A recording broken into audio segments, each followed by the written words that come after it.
സങ്കീർത്തനം 110. യഹോവ എൻ്റെ കർത്താവിനോട് അരുളി ചെയ്യുന്നത്: ഞാൻ നിന്റെ ശത്രുക്കളെ പാദപീഠമാക്കുവോളം നീ എൻ്റെ വലത്ത് ഭാഗത്തിരിക്ക. നിന്റെ ബലമുള്ള ചെങ്കോൽ യഹോവ സീയോനിൽ നിന്ന് നീട്ടും. നീ നിന്റെ ശത്രുക്കളുടെ മധ്യേ വാഴുക.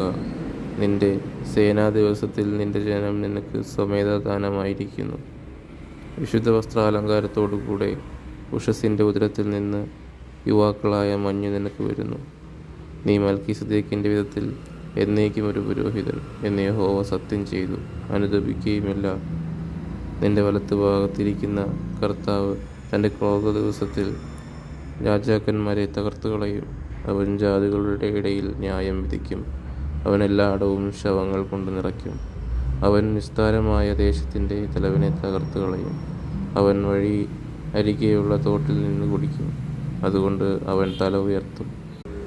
നിൻ സ്നേഹത്താൽ എന്നെ മറയ്ക്കണേ എന്നേശുവേ.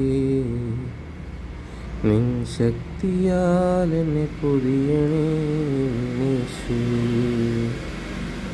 നിൻ സാന്നിധ്യം എന്നെ നടത്തണേ എന്നേശുവേ. അങ്ങ് ദർശിപ്പാൻ എനിക്കാവണേ എന്നേശുവേ. യേശുവേ, അങ്ങില്ലെങ്കിൽ എൻ ജീവിതം വെറും ശൂന്യമേ. യേശുവേ, അങ്ങിലലിയുവാൻ എന്നെ മുഴുവനായി സമർപ്പിക്കുന്നേ. എന്നെ മുറ്റും നീ കഴുകണമേ എന്നേശുവേ. നിന്നോട് ചേർന്നു ജീവിപ്പാൻ എനിക്കാവണേ. എന്നെ മുറ്റും നീ കഴുകണമേ എന്നേശുവേ.